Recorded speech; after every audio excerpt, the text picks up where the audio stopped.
So, I don't know about you. I've never removed a tire from a vehicle rim before. I've done it on bicycles many, many times.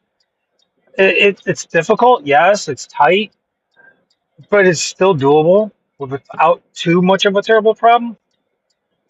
But now to do one on a vehicle, oh, that's a whole different game. Same basic principle, but 10 times more difficult to do. I'm going to tell you that right now. Unless you have the equipment to put the tire on and off of that rim, I mean, even then, doing it by if you're doing it by hand, it's not going to be easy. So I'm just forewarning you. If you ever decide to replace a tire on your own vehicle rim, use a lot of precaution and be ready for a fight. Okay?